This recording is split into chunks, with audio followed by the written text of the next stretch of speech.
सभी जन को Ram Ram ji. I am Megha Mishra and you are very heartily welcome to my channel CBSE Updates, where I give you all the updates of all the notifications of CBSE at the earliest. Whether it is a CBSE school vacancy, Army Public School, Navodaya School, Kendriya Vidyalaya School, otherwise any teachers training or any national or international competition of CBSE students, at my channel you get all the updates at the earliest. So let us talk about today's update. Today's update is a very important update that is all about Army Public School Gwalior recruitment, जो कि होने वाला है local screening board यानी कि ad hoc और contractual के base पर ये जो पूरा जो रिक्रूटमेंट है ये होने वाला है. तो आज हम जानेंगे कि आर्मी पब्लिक स्कूल ग्वालियर में कौन कौन सी वैकेंसीज हैं, क्या क्या आपको उसके लिए जो है एफर्ट्स लगाने, कब आपकी लास्ट डेट है और किस तरीके से आपको जो है आपके जो डॉक्यूमेंट्स हैं उनको भेजना है. So let us move to our today's information.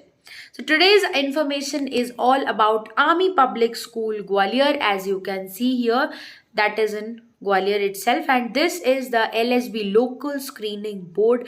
APS Gwalior is a co-educational school. आपको जो है क्या क्या करना होगा उसके बारे में ये पूरे इंस्ट्रक्शंस दिए गए हैं. तो एक एक करके I will read it out and make you explain that what you have to do if you want to apply in APS Gwalior, that is Army Public School Gwalior. So let us first talk about कि what you have to do. आपको सबसे पहले करना क्या है. Candidates with good English communication skills. If you have good English communication skills, you are very eligible to this post. ठीक है, आपकी अगर इंग्लिश बहुत अच्छी है तो बिल्कुल आप जो है इस जो पोस्ट है इसके लिए बहुत ही अच्छी तरीके से एलिजिबल हो जाते हैं. IT skills, you must have IT skills and familiarity with CBSE curriculum may apply to principal APS Gwalior on a prescribed application form along with demand draft of ₹100 in favor of Army Public School. ठीक है, तो ये आपका principal के लिए बताया गया है. अगर आप इंग्लिश कम्युनिकेशन स्किल्स आपकी अच्छी हैं, if you are good in IT skills and familiar with CBSE curriculum, then you can also may apply to the post of principal. Let us now move to the next point. The application form can be downloaded from school website. School website पर ये form जो है application form ये आपको मिल जाएगा, but आपको वहाँ तक भी जाने की ज़रूरत नहीं है. मैंने ऑलरेडी आपके लिए एप्लीकेशन फॉर्म जो है वो डाउनलोड करके रखा हुआ है and I will be posting that in the form of link in the description box as well as comment section of the same video. इसी वीडियो के नीचे मैं आपको डिस्क्रिप्शन बॉक्स और कमेंट सेक्शन दोनों में ही आर्मी पब्लिक स्कूल का जो एप्लीकेशन फॉर्म है वो दे दूंगी. इसके अलावा अगर आप PDF फॉर्म में, डायरेक्ट PDF फॉर्म में चाहते हैं तो आप मुझे टेलीग्राम ग्रुप में ज्वाइन कर सकते हैं, जहां मैं पर्सनली आपकी क्वेरीज को डील करती हूँ, और व्हाट्सएप ग्रुप को भी ज्वाइन कर सकते हैं जहाँ पर अगेन मैं आपकी पर्सनल क्वेरीज को डील करती हूँ, साथ में डायरेक्ट PDF भी इन दोनों ही चीज़ों में भेजती हूँ. इन दोनों की जो लिंक है आपको मिलेगी डिस्क्रिप्शन बॉक्स और कमेंट बॉक्स दोनों में. चलिए, now let us move to the next point. Number of anticipated vacancies are as under. Okay, तो ये जो है वैकेंसीज की हम अब इंफॉर्मेशन जानने वाले हैं. लेट अस नाउ सी कि क्या क्या वैकेंसीज की इंफॉर्मेशन है, कॉन्ट्रैक्चुअल है, एडहॉक है, कितनी नंबर ऑफ जो है वैकेंसीज इसमें सीट्स हैं. Let us move to the various details of vacancies. So first is PGT, that is Political Science में आपको एक वैकेंसी है, फिजिक्स में आपको एक वैकेंसी है, accounts also have one vacancy, psychology also have one vacancy, and total PGT की जो आपकी वैकेंसीज बन जाती हैं वो हो जाती हैं आपकी 4 वैकेंसीज आपकी हो जाती हैं. Okay, now let us move towards TGT. TGT में कौन कौन है. TGT में सबसे पहले तो आप इस तरीके से देख सकते हैं. TGT in English we have 4 vacancies, in Hindi we have 4 vacancies, in maths we have 3 vacancies, science we have again 4 vacancies, and social science also we have 5 vacancies, and in total in TGT we have जो है 20 vacancies आपके पास in total TGT में हो जाती हैं.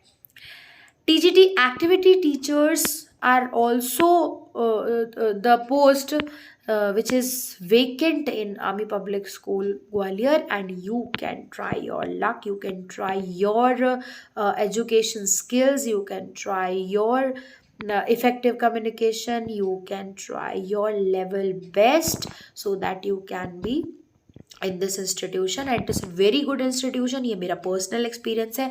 मैंने भी army public school Gwalior में इंटरव्यू एक बार ऑलरेडी मैं दे चुकी हूँ फॉर CSB. तो मैं जल्दी ही, अगर आप लोग चाहेंगे या आप लोग कहेंगे, तो मैं ज़रूर अपना एक्सपीरियंस आर्मी पब्लिक स्कूल का, अगर आप लोग रेगुलर का जानना चाहेंगे तो मैं ज़रूर आपसे रेगुलर और एडहॉक दोनों का मैं एक्सपीरियंसेस आपसे शेयर करूंगी अगर मुझे कोई क्वेरी आती है इन दैट केस. तो चलिए, TGT एक्टिविटी टीचर्स की भी कंप्यूटर में आप यहाँ पर देख सकते हैं 2 वैकेंसीज हैं. डांस ऑल्सो 1 टीचर, म्यूजिक की 2 teacher and PTIs also 1 teacher की वैकेंसी आपको यहाँ पर देखने को मिल जाती है. चलते हैं PRT की ओर. तो PRT की इन टोटल कितनी वैकेंसीज हैं? So there are 5 vacancies in PRT section. PRT activity teachers के लिए भी 2 वैकेंसीज अलग से है for activity teachers, that is music and dance, each 1 teacher. So here PRT vacancy जो है अगर हम टोटल करते हैं तो बन जाती है 7 वैकेंसीज, जिसमें कि 2 एक्टिविटी टीचर्स होंगे और 5 एकेडमिक टीचर्स की जो वैकेंसीज हैं वो आ जाती हैं आपकी. अब चलते हैं हमारी आज की नेक्स्ट पोस्ट की ओर. कहती है कि असिस्टेंट टीचर्स की आपके पास अगेन 2 पोस्ट है. स्पेशल एजुकेटर जो कि TGT ग्रेड में रहेंगे उनकी 1 पोस्ट है. Skill education TGT grade.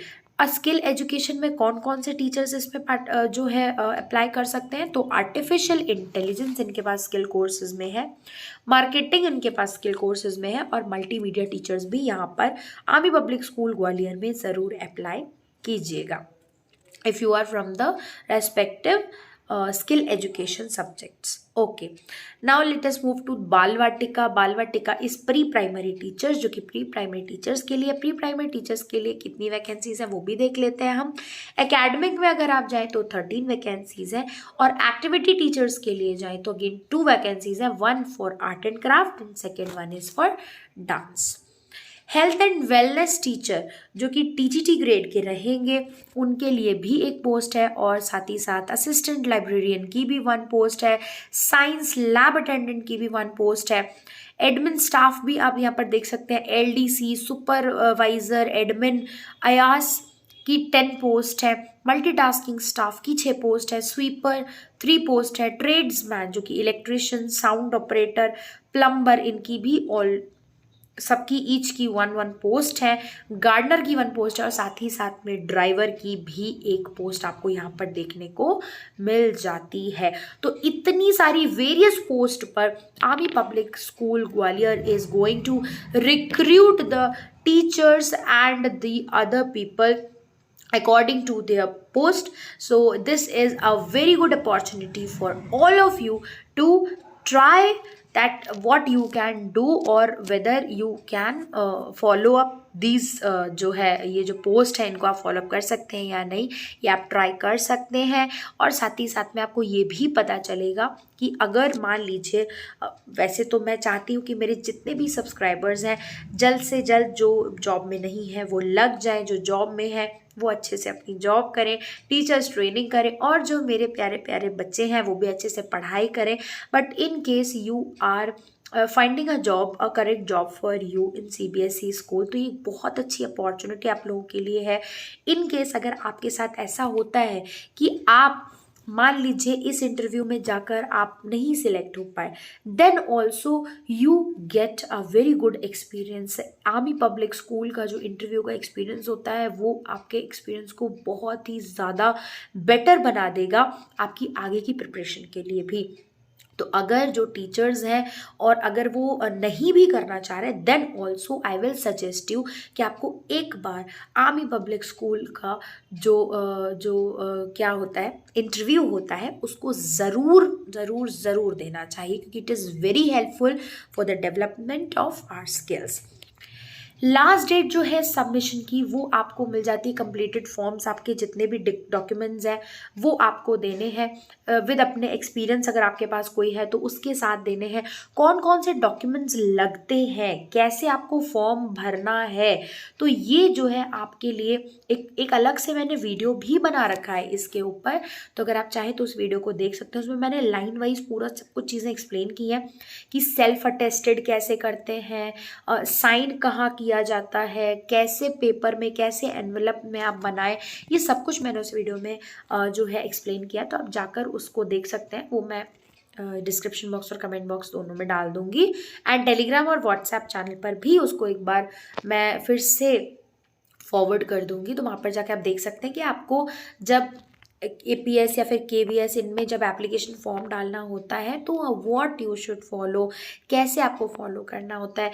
अच्छा, इसमें एक चीज़ और लिखी है कि 2 मार्च के बाद अगर आप कोई भी एप्लीकेशन वहाँ पर भेजते हैं तो it will not be accepted. So better be on time, be always on time, है ना।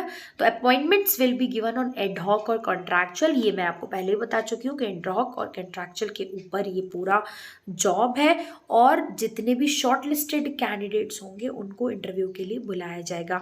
ऐसा नहीं है कि आपने मान लीजिए डॉक्यूमेंट्स भेज दिए और तो उस डॉक्यूमेंट्स भेजने के बाद आपकी ईमेल पर अगर मैसेज आता है तभी आप ये मान के चलिए कि आपका जो है इंटरव्यू के लिए सिलेक्शन हुआ है। बहुत सारे ऐसे भी लोग होते हैं जो कि अपने फॉर्म में कुछ ना कुछ गड़बड़ कर देते हैं, otherwise they do not send some of the documents और they miss some of the documents, जिसकी वजह से उनका जो फॉर्म है वो रिजेक्ट हो जाता है। तो अगर आपके पास ईमेल पर आपकी ये रेलेवेंट इन्फॉर्मेशन आती है कि yes you have been called for जो है interview in APS Gwalior, then only you will be insured कि येस हमने जो है इंटरव्यू के लिए जाना है। ठीक है, अगर आपके पास कोई भी ईमेल नहीं आता है दैट मीन्स आपका जो प्रोजेक्ट जो आपका डॉक्यूमेंट्स है वो आपके क्या हो चुके हैं, रिजेक्ट हो चुके हैं। ओनली शॉर्ट लिस्टेड कैंडिडेट्स, ठीक है, तो ये आपका शॉर्ट लिस्ट वाला हो गया। Education qualification and other details will be available at school website पर आपको जो है एजुकेशन क्वालिफिकेशन मिलेगी, वहाँ पर भी मैं आपको लेकर चलूँगी। ठीक है, इससे पहले हम थोड़ा सा एक बार और नज़र मार लेते हैं। ठीक है, ये तो सेम ही है। चलिए अब मैं आपको लेकर चलती हूँ सीधे इनकी वेबसाइट पर, जहाँ से हमको ये पता चलेगा कि हमको ये जो वैकेंसीज़ हैं इनके लिए कौन कौन सी एजुकेशन क्वालिफिकेशन है जो कि हमको चाहिए होंगी, सो दैट हम अपने एप्लीकेशन फॉर्म को भी पूरी तरह से कंप्लीट कर सकें। So okay, let us move to the this thing website, APS Gwalior website.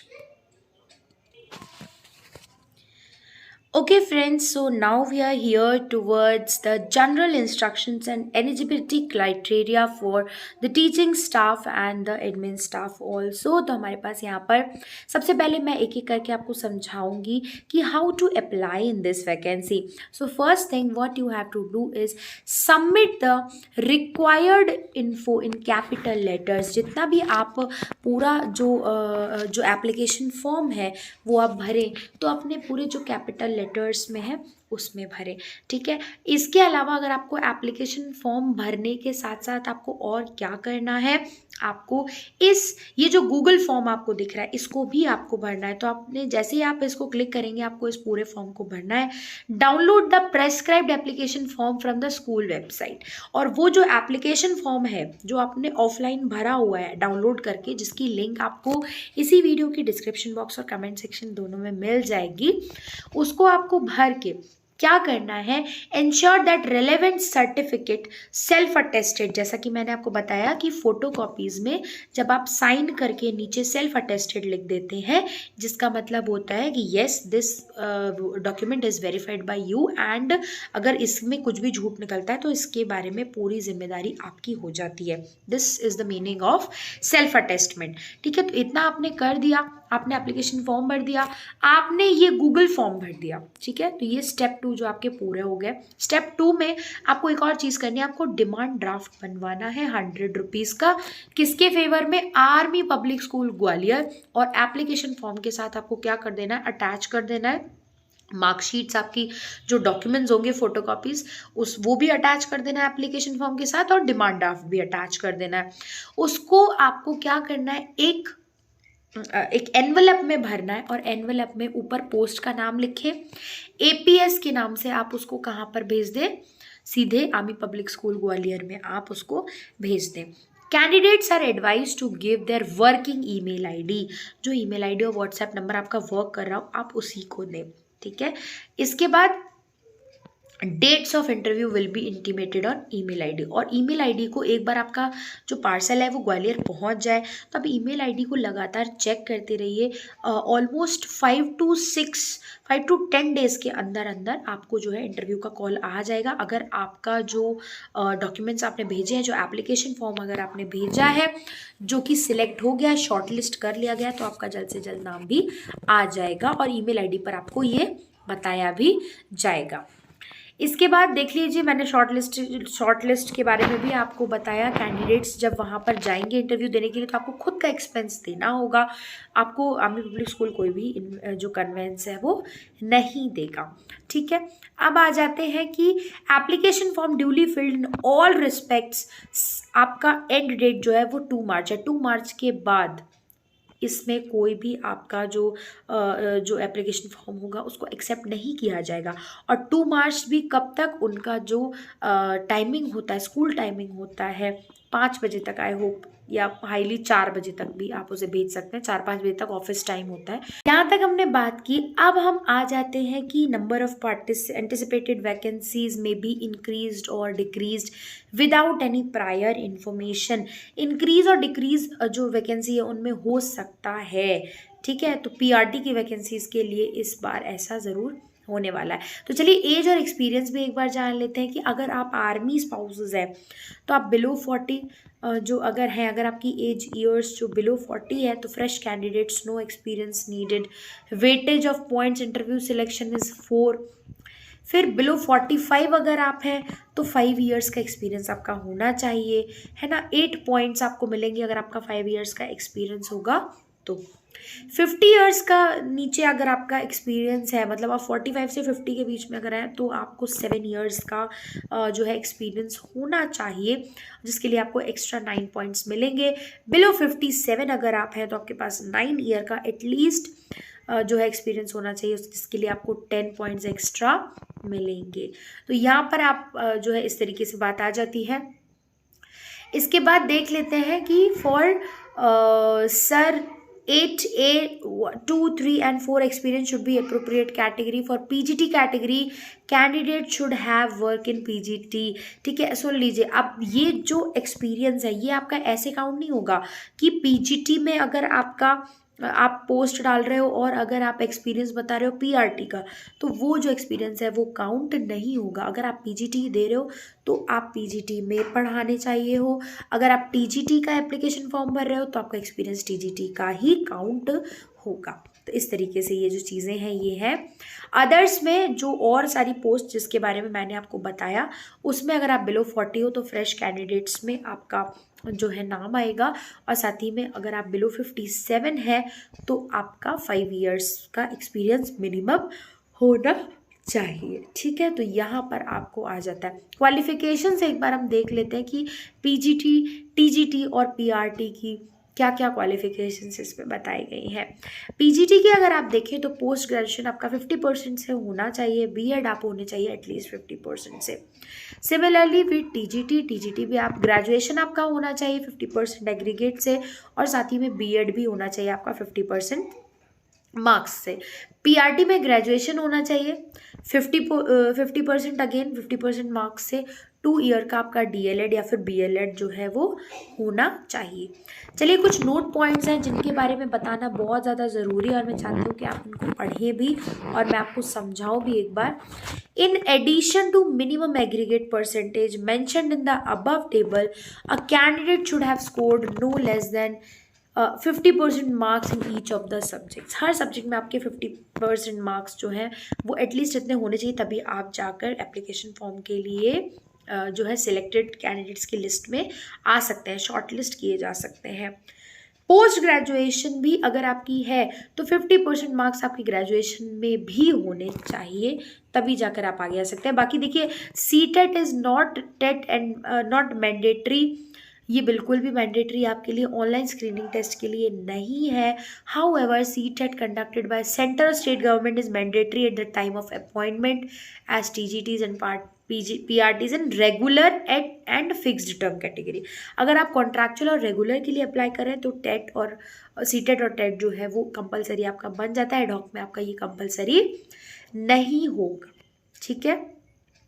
इसके बाद पर अगर आप एडहॉक की जो है candidates who have not qualified C TET T TET but found fit in all other aspect may be considered for appointment on vacancies which may be in ad hoc. Ad hoc में अगर आपके पास सी टेट टेट नहीं है, उसके बाद भी अगर आपको ये समझ लिया जाता है कि ये एक एलिजिबल कैंडिडेट है, ये एक अच्छा कैंडिडेट है, तो भी आपको ये जॉब मिल जाएगी। तो देखिए, बिना सी टेट और टेट के पास अगर आप हैं तो भी आप इस जॉब को ले सकते हैं। ये सबसे अच्छा पॉइंट है APS का कि एडहॉक में आपको तो कम से कम जगह मिल ही जाती है। चलिए अब देख लेते हैं कि aggregate percentage will be based on the marks for entire duration of graduation और post graduation. For teachers being appointed on ad hoc appointments, possession of a scorecard of AWS CTET would not be mandatory नहीं है, पर आपको preferred किया जाएगा अगर आप होंगे तो। देखिए, दो चीज़ें हो जाती हैं यहाँ पर आपकी, एक तो आप सीटेट है, ठीक है। अगर मान लीजिए आपने सीटेट किया तो भाई सीधी सी बात है, अगर आपने सीटेट किया तो मतलब आपको एजुकेशन को लेकर अच्छी जानकारी है, तो आपको प्रेफरेंस मिलेगी। बट इन केस अगर आपने सीटेट नहीं किया है पर सीटेट किए होने वाले से भी आपको बहुत अच्छी जानकारी है, तो भी आप ये समझिए कि आपका सिलेक्शन जो है वो एज अ एडहॉक आराम से हो सकता है, बशर्ते आपको अच्छी नॉलेज जो है वो होनी चाहिए। ठीक है भाई, यहाँ तक हमने सुन लिया। नेम ऑफ पोस्ट के साथ हम जो है एसेंशियल जो एलिजिबिलिटी जो है वो हम देख लेते हैं एक बार। Essential and other qualification less PGT computer science, PGT information and practice, PGT physical education, इनके लिए क्या क्या चाहिए यहाँ पर आपको बताया गया है। PGT इंग्लिश के लिए भी बताया गया है, ये सब कुछ आपको बताया गया है। 2 years इंटीग्रेटेड पोस्ट ग्रेजुएशन या फिर MSc course in regional college NCERT with at least आपके जो है एग्रीगेट मार्क्स होने चाहिए 50% के। पोस्ट ग्रेजुएशन आपकी 55% या फिर इक्वलेंट ग्रेड BEd MAd की होनी चाहिए। मास्टर डिग्री आपके पास हो 50% मार्क्स के साथ। तो ये तीनों और में चलेंगे आपके। PGT इंग्लिश में आपका मास्टर डिग्री इंग्लिश से होना चाहिए। तो जो भी आप सब्जेक्ट PGT के लिए भर रहे हैं उससे आपका मास्टर डिग्री होना कंपलसरी आपका यहाँ पर हो जाता है। आप यहाँ पर देख सकते हैं, ये पूरी लिस्ट लगी हुई है। रेस्ट एंड ऑल, ये जितनी भी जितनी भी अहर्ता है या एलिजिबिलिटी है, ये मैं इसी वीडियो के डिस्क्रिप्शन बॉक्स में अटैच कर दूंगी, सो दैट आपको बिल्कुल भी ये प्रॉब्लम ना आए कि आप जिस भी सब्जेक्ट से आप जो है अप्लाई करने जा रहे हैं, आपके लिए ये बहुत आसान हो कि आप देख सकें कि आपके लिए क्या एलिजिबिलिटी रखी गई है इन APS ग्वालियर। तो अगर आप इस PDF को डायरेक्ट चाहते हैं तो मेरे टेलीग्राम ग्रुप को ज्वाइन कर सकते हैं, अदरवाइज आप व्हाट्सएप को भी ज्वाइन कर सकते हैं, जब पर्सनली मैं आपको डायरेक्ट PDF भेजती हूँ। अदरवाइज अगर आप वो भी ज्वाइन नहीं करना चाहते हैं तो इसी वीडियो के डिस्क्रिप्शन बॉक्स में आपको एज अ लिंक मिल जाएगा, वहाँ से भी आप डाउनलोड कर सकते हैं। तो ये था हमारा आज का वीडियो। आई होप आपको अच्छा लगा होगा। मैंने आपको सारी चीज़ें बताई, जैसे कि एलिजिबिलिटीज़ क्या क्या है। देखिए, एलिजिबिलिटीज़ बहुत सारी हैं, बहुत सारी पोस्ट के लिए हैं, तो एक वीडियो में पूरा इसको कंप्लीट कर पाना थोड़ा सा मुश्किल है मेरे लिए। बट येस, मैंने आपको फिर भी बहुत बताने की कोशिश की। आप लोग मुझे इसी तरीके से सपोर्ट करते रहिए, आगे भी अपना सपोर्ट और जो ब्लेसिंग्स हैं वो बनाए रखिए। एलिजिबिलिटी क्राइटेरिया जो है पूरा, ये आपको मिलेगा इसी वीडियो के डिस्क्रिप्शन बॉक्स और कमेंट बॉक्स दोनों में, वहाँ से आप लिंक से डाउनलोड कर सकते हैं। डायरेक्ट PDF के लिए आप मेरे टेलीग्राम या फिर व्हाट्सएप पर ज्वाइन हो सकते हैं। और इसके बाद अगर आपको मेरा वीडियो अच्छा लगा हो तो ज़्यादा से ज़्यादा लोगों से शेयर कीजिए, सो दैट जितने भी लोग जो है टीचिंग जॉब्स की तलाश में हैं उनकी कहीं ना कहीं हेल्प हो सके, और ये जो है मैं कहीं ना कहीं आप लोगों तक पहुंच सकूं। चलिए ठीक है, मैं चलती हूँ, मिलती हूँ आपसे नेक्स्ट वीडियो में। तब तक के लिए हंसते रहिए, मुस्कुराते रहिए। राधे राधे जी।